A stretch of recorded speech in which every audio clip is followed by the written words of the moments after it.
देखना आज अयोध्या में किस तरह से लाल पड़ा है और चारों तरफ हरियाली दिखाई कहीं नहीं दे रही। ना मालूम ऐसा कौन सा पहाड़ टूट पड़ा है जिस कारण सब कुछ वीरान सा दिख रहा है। ऐसा ही मेरे को भी प्रतीक होता है। चलिए माताओं के पास चलते हैं। आओ चले।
आप अपनी बात करें।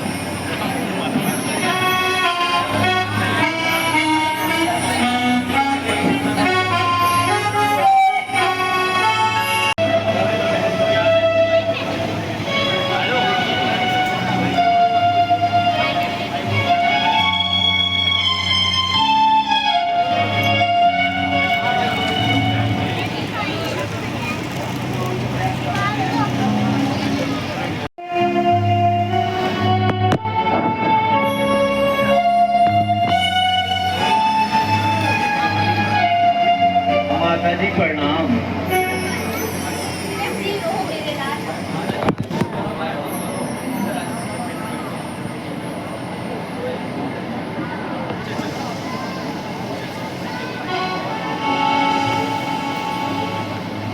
कहो बेटा, तुम्हारे निहाल में सब कुशल पूर्वक तो है ना? हाँ माँ, सब कुशल है, मगर माता जी, पिताजी कहीं दिखाई नहीं दे रहे।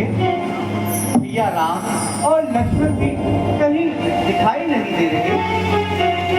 और माँ, नगर की स्थिति भी कुछ अच्छी नहीं है। कुछ जलपान ग्रहण करो बेटा, फिर से बताती हूँ। माता जी, बेटा,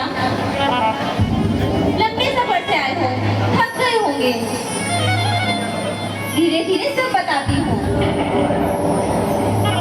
माँ, मुझे थकान की कोई चिंता नहीं। मैं आपसे पिताजी के बारे में जानना चाहता हूँ और आप कह रही हैं धीरे धीरे सब बताती हूँ। माँ, मैं आपके कहने का अभिप्राय नहीं समझा।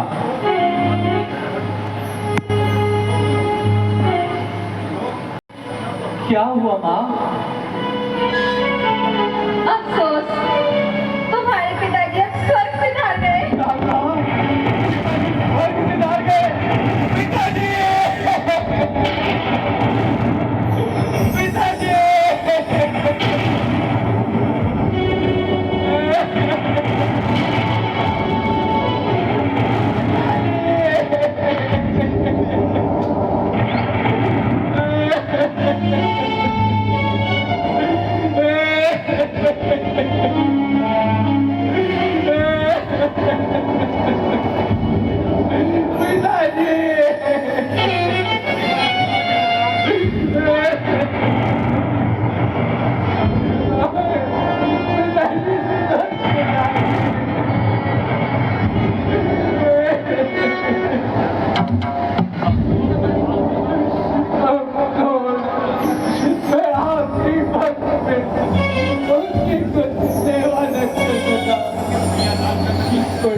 और लक्ष्मण एक खुशकिस्मत है जिनके हाथों में पिताजी ने अपने प्राण त्यागे।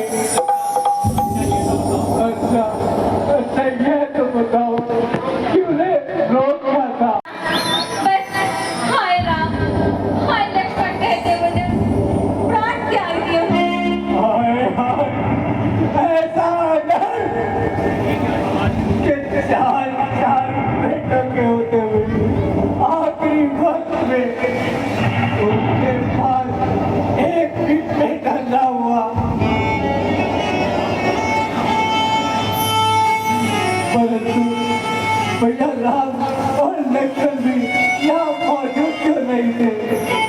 बेटा, वो तो पहले ही वन को चले गए थे। उन्हीं की जुदाई में उन्होंने प्राण त्याग दिए। और तुम्हें तो बिल्कुल याद भी नहीं किया। हाय हाय, ऐसा डर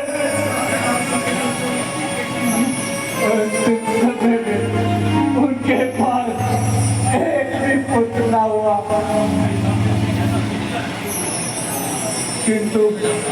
किंतु भैया राम से ऐसा कौन सा कसूर हुआ उन्हें वन को जाना पड़ा?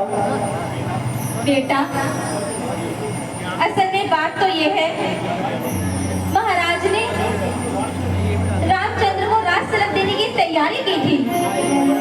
मुझे तो खबर तक न थी, भला हो उस मंथरा का जिसने मुझे सब बातों से आगाह किया। मैंने किसी वक्त महाराज से 2 वचन, यानी कि पहले में राम को 14 वर्ष का वनवास और दूसरे में तुम्हारे लिए राज तिलक। वैसे तो उन्होंने मुझे टालने के लिए बहुत हाथ पैर मारे, मगर मैं भी अपनी जिद पर पड़ी और अड़ी रही। फिर उन्होंने मजबूर होकर राम को वध भेजना ही पड़ा। तूने क्या किया भाई, तूने क्या बेटा मैंने क्या किया? क्या है? कुल का नाश कर दिया और पूछती है मैंने क्या किया? मेरी हट पर ही है, पिताजी ने वो हमसे बोला है। उसने तो तेरे कहने पर भाई रघुवर ने छोड़ा है। थोड़े को तिलक देना, 20 कुल की मर्यादा, अरे इस मान मर्यादा को पापन तूने तोड़ा है।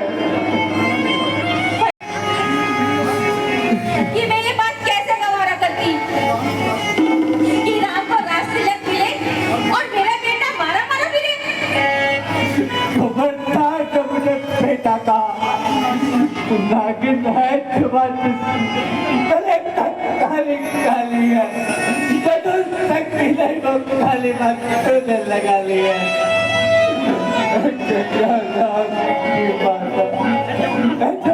लक्ष्मण की माता मगर चंदी मेरी पल से भरी करती डाली है। बेटा मेरी नेकी का बदला तू इस तरह से देगा?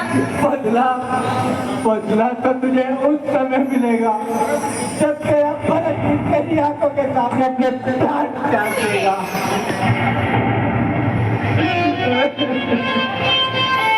ओ पापा, पत्थरों को सीखती है क्या?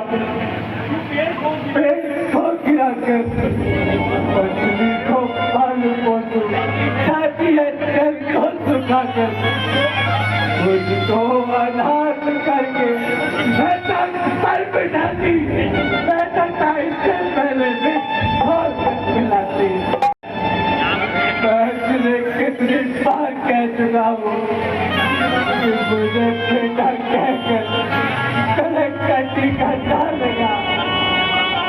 तुम्हें क्यों बार बार मेरी छाती चला रही है और नींद एक महीने में छुपा रही है? पिताजी के प्राण लिए साक्षात धरती पूरन भाई राम को वनवास दिलवाया। पिताजी जैसे सतवंती पावनी सब सुख नष्ट करे, मेरे प्राणों से प्यारे भाई लक्ष्मण को जंगलों की खाक से नवाई, माता कौशल्या और सुमित्रा जी को सब सुख नष्ट करे। ओ पापन, मैं तुझे कितनी बार कह चुका हूँ कि मेरी माता बनकर मुझे भी अपने पाप कर्मों का हिस्सेदार मत बना। उसमें तो इनमें से एक का भी फल भोगने की शक्ति नहीं है। ओ लाले, अगर ये मेरा दिल साफ है, मगर दुनिया का मुख कौन पकड़ सकता है? जिसके सामने जाऊंगा वही कहेगा आ गया केकई का बेटा भरत। दुनिया में कोई पाप करेगा तो लोग यही कहेंगे इसने तो केकई के बेटे भरत को भी मार दे दिया। इससे तो बेहतर यही था कि पैदा होता ही मेरा गलत होते थी, ताकि आज का ये दिन देखना नसीब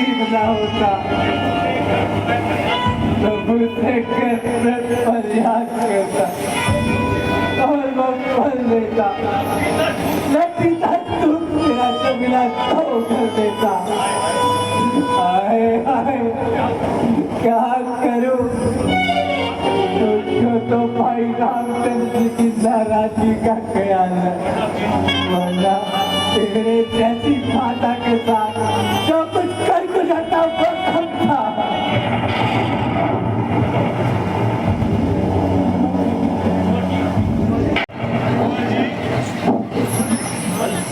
अब गुस्से को थाम लीजिए और रात संभालिए और अपने दिल के अरमान निकालिए। नमा करा और हृदय कभी अब क्यों मैं चलाने आई है, रघुकुल का जनता थी पूजा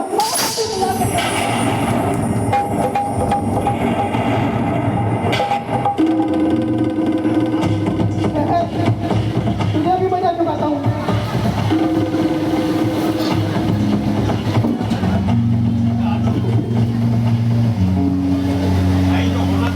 भाई जो होना था वो हो गया, अब तुम क्यों फिक्र करते हो? स्त्री पर हाथ उठाना अपने खुद पर कलंक लगाना है। अरे पिताजी, आपके मरते ही सारा जमाना दुश्मन हो गया। भाई रामचंद्र जी मौजूद नहीं, अब कौन हमारी धीर बढ़ाएगा? तुम क्यों फिक्र करते हो? तुम्हारे लिए तो रामचंद्र मैं मौजूद हूँ। अगर रामचंद्र जी नहीं तो मेरे लिए नहीं। तुम क्यों रोते हो? सब्र करो, चलो तो प्यारी माता कौशल्या और सुमित्रा जी की खबर लेते हैं।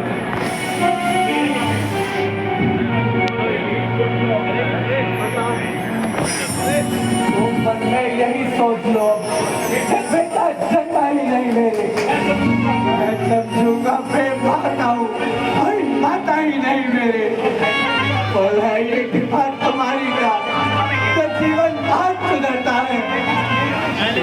जो जो ठोका जाता है, जो जो आभूषण बनता है, तब कर खुद कर वो मेरा खून अब हृदय का कमल परत रहा। माता माता न रही तो बरतना अब से बरत रहा।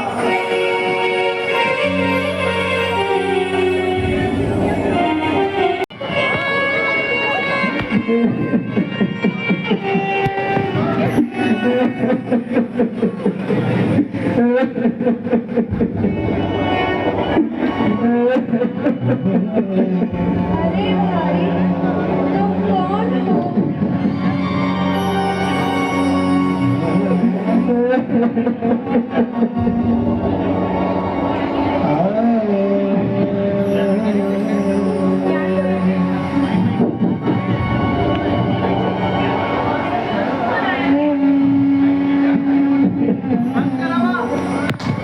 कैसे उठा? उठा भी तो न जाए।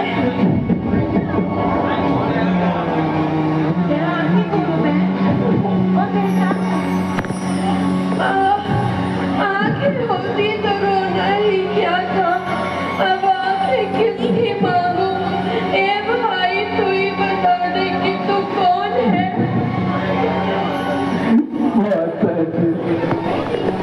आपका महान पातु अधर्मी बेटा भारत।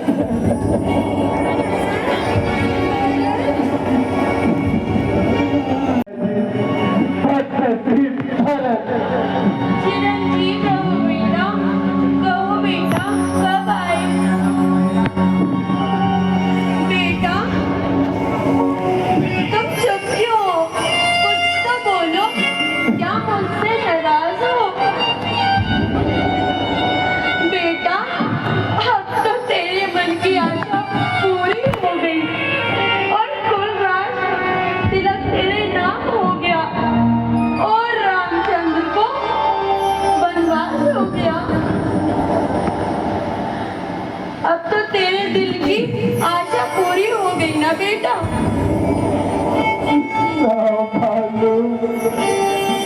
तेरे से कौन सा छोटा काम हो गया? जैसी सतवंत और धर्मात्मा माता को भी मुझसे संदेह हो गया। माता जी, मुझे आपके चलने की सौगंध है, तो मैंने कभी इस किस्म का बात भी करी हो या मेरे दिल में कभी ऐसा विचार भी आया हो। माता जी, क्या आप पे विश्वास हो गया कि भाई रामचंद्र को मैं भगवान दिलवाऊं और मैं बैठकर अयोध्या में राज करूं। माता जी, क्या आप पे यकीन हो गया कि भरत इतना नीच हो गया?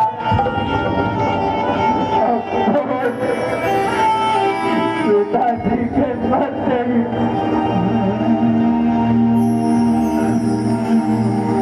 चारों तरफ मुसीबत के बादल छा गए। अगर भाई रामचंद्र क्या मौजूद रहते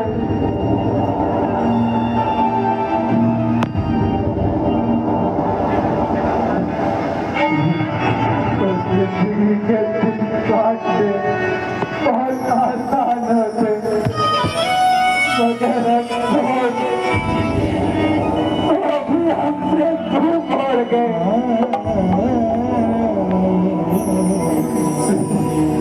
और बदनसीब को अकेला सब रहने के लिए छोड़ गए।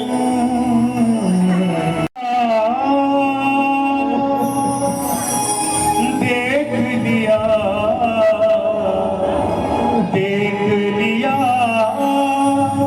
दुनिया का नजारा, ना हम किसी के न कोई हमारा, ना हम किसी के न कोई हमारा।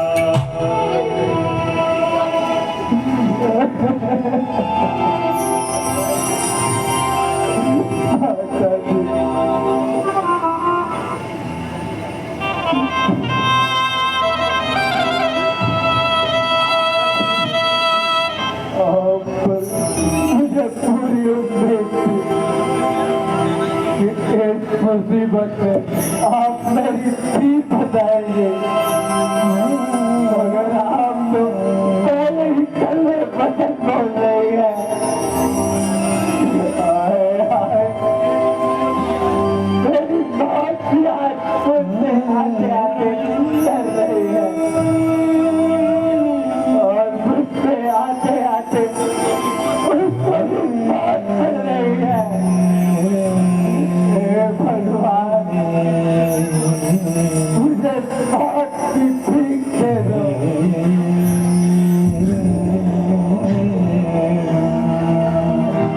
और तो सब दुश्मन हो गए, तो मेरा साथ दो।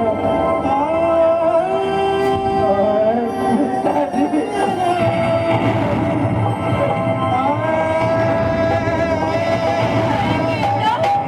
अब तुझे क्या हुआ?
इच्छा है और ना मौत की परवाह है।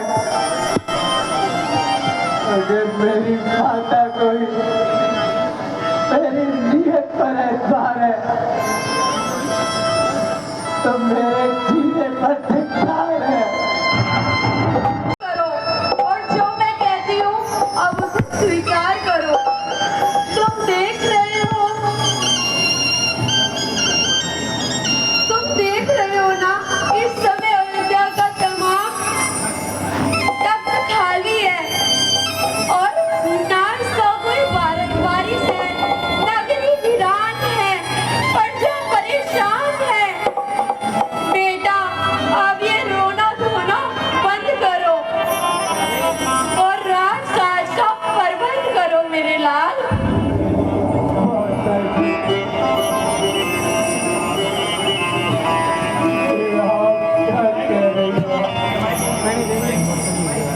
और मुझे क्यों पापों के खड्डे में गिरा रही है।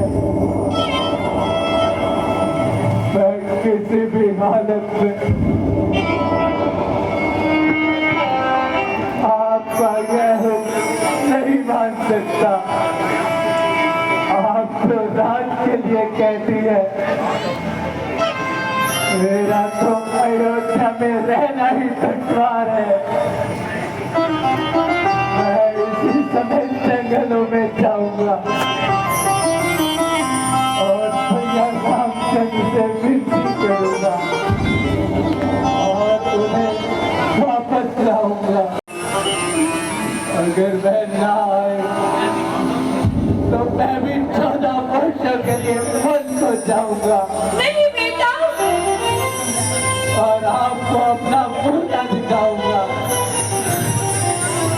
ताकि माता के कई को भी मालूम हो जाए बेटे की जुदाई का किस वजह मलाल होता है और उसका इस दशा में क्या हाल होता है।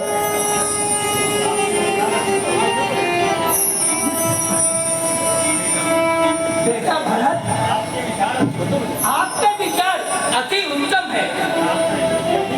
रामचंद्र से अधिक आपका कौन मित्र है और उन सबका आना कठिन है।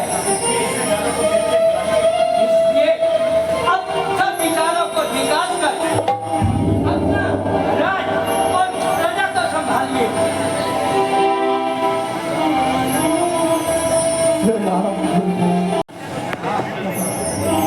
यदि भैया राम के लिए आपका यह विश्वास है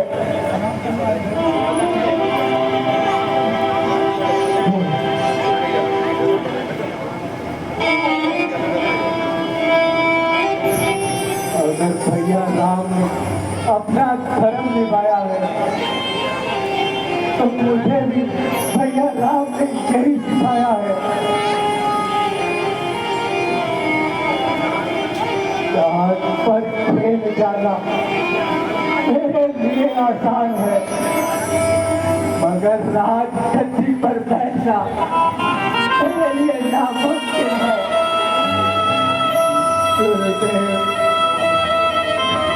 अब आप बातों में देर न करें और मुझे जल्दी जाने की आज्ञा दीजिए। बेटा अगर तुम्हारा यही इरादा है तो ठीक है, मैं भी तुम्हारे साथ चलूंगी। एक बार अपने बेटे का बहू का चेहरा तो देख लूंगी। जैसी आपकी आज्ञा माता।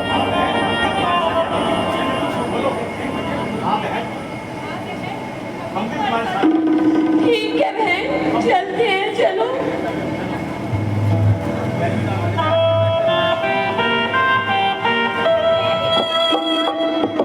ठीक है दीदी, आप भी हमारे साथ चलिए।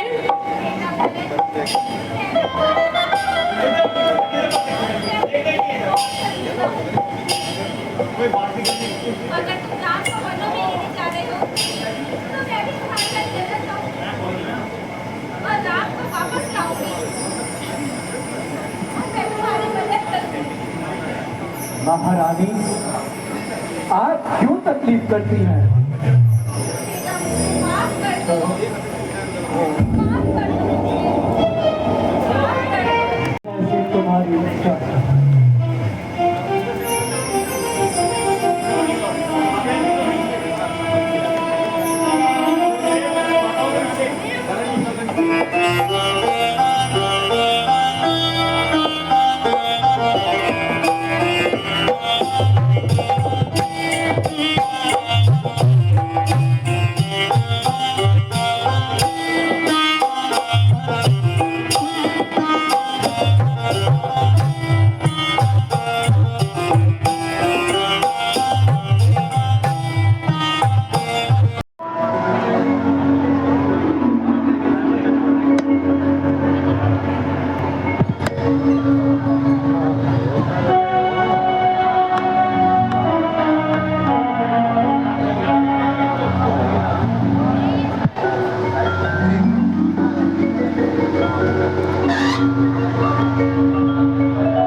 हे विधाता,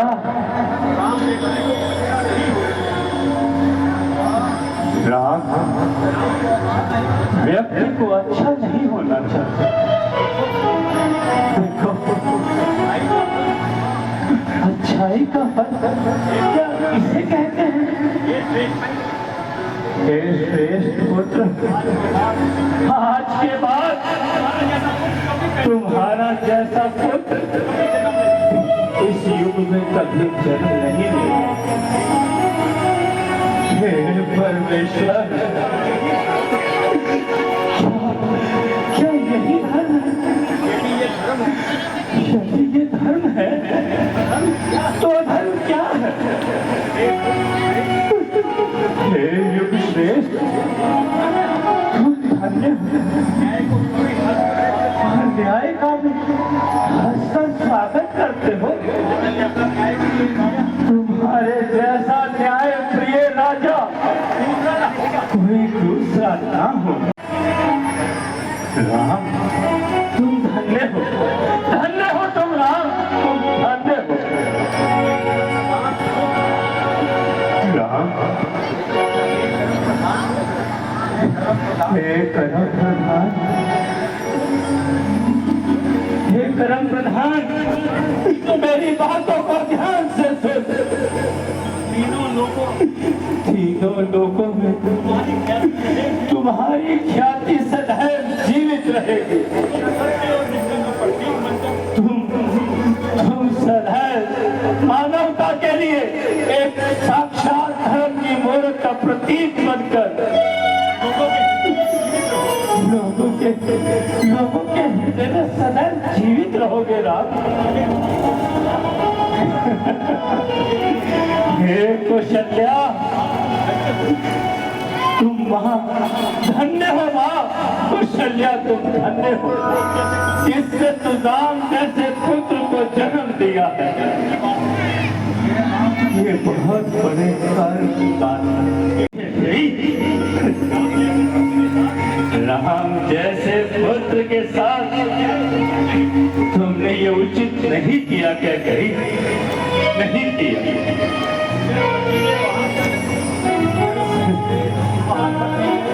चल चल बकीरे, चल तू वहां चल जहां न्याय न हो। सुन लो लोगों, ये ध्यान से सुन लो। धर्म को जानते हुए चुप रहना आधा झूठ बोलने के बराबर है, और धर्म को जानते हुए उस धर्म अन्याय का साथ देना वो पूर्ण झूठ है। आप सब अपने सिर पर आधे झूठ का भार मत सहना, और पूरे झूठ का फकीरे